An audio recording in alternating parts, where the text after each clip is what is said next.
Барлығыңызға сәлем достар, каналыма қош келдіңіздер. Бүгін сіздерге өте дәмді хала деп аталатын нанның жасалу жолын ұсынамын.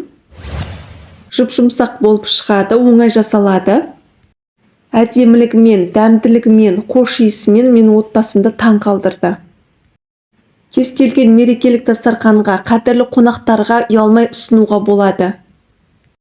Осы видео қызық болса, соңына дейін қарап, каналыма тіркеліп, лайк басуды ұмытпаңыздар. Бізге керекті заттардың барлығын видеоның астына описанияға жазып қалдырамын. Ең алдымен ыдысымызға жылы суды құямыз. Оның үстіне ашытқыны саламыз. Араластырамыз. Енді 2 ас қасық ұн саламыз. Жақсылап араластырамыз. Ашытқымыз көтерілу үшін бетін жауып 15 минутқа қалдырамыз. Келесі кезекте ыдысымызға жұмыртқаны саламыз. Тұзды саламыз. Оның үстіне бал саламыз. Мендегі табиғи бал. Барлығын жақсылап араластырамыз. Менің каналымда басқа да нанның жасалу жолы бар, қарап көріңіздер. Сонан соң сұйық майды құямыз. Жақсылап араластырамыз. Дайын тұрған ашытқыны сұйық массамызға құямыз. Ашытқының балғын түрін пайдаланыңыздар. Қамырыңыз жақсы көтерілетін болады. Барлығын жақсылап араластырамыз. Сонан соң електен өткізілген ұнды аз-аздан сала отырып, қолға жабыспайтын жұмсақ қамыр илейміз.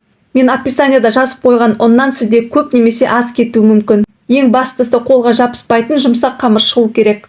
Бастапқы кезде силиконды лопаткамен немесе қасықпен араластырамыз, ары қарай қолмен илейміз. Қамырды салатын ыдысқа аздап сұйық май жағамыз.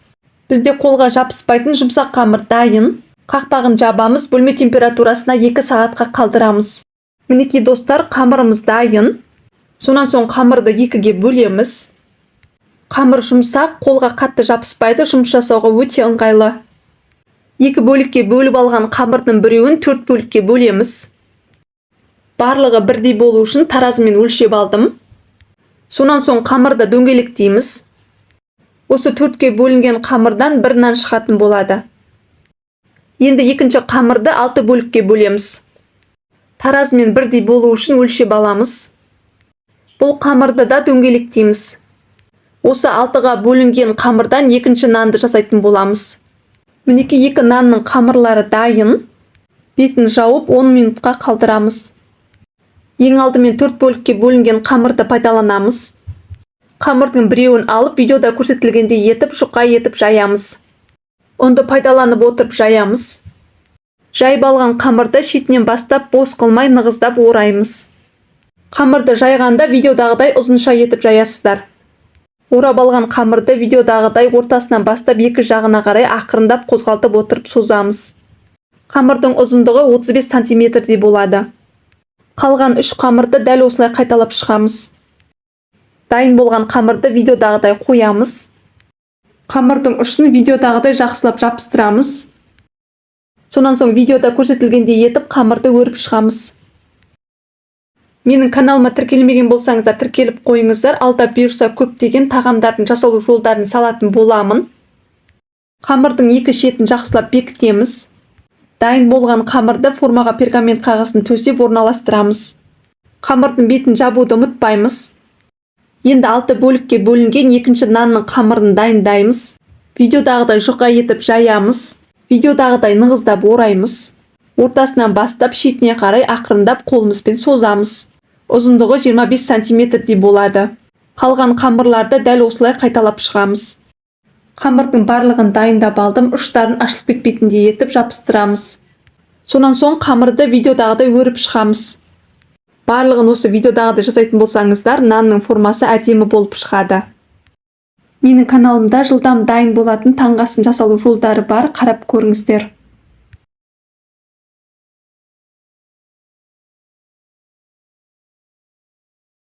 Мінекей екінші нанның қамыры дайын. Формаға 2 қамырдың арасын ашық қылып орналастырамыз. Піскен кезде тағы да үлкейетін болады. 2 қамырдың бетіне сүт пен жұмыртқаны араластырып жағамыз. Беті қызарып, әдемі болып піседі. Сонан соң екінші жасалған қамырдың бетіне күнжіт сеуіп шығамын. Әдемілік үшін сеуіп жатырмын, бұл міндетті емес. Ендігі кезекте бетін жабамыз, бөлме температурасына 1 сағатқа қалдырамыз. Қамырымыз тағы да көтерілді. Алдын ала қызып тұрған пеште 170 градуста 25-30 минуттай пісіріп аламыз. Мінекей достар, өте дәмді хала деп аталатын нанымыз дайын. Менің отбасыма өте қатты ұнады, сіздерге де ұнайтынына сенімдімін. Дәмі тіл үйіретін хош иісті болып шығатын нанды сіздер жасап көріңіз. Осы видео ұнаса достар, каналыма тіркеліп лайк басуды ұмытпаңыздар. Сіздермен болған Ақшолпан.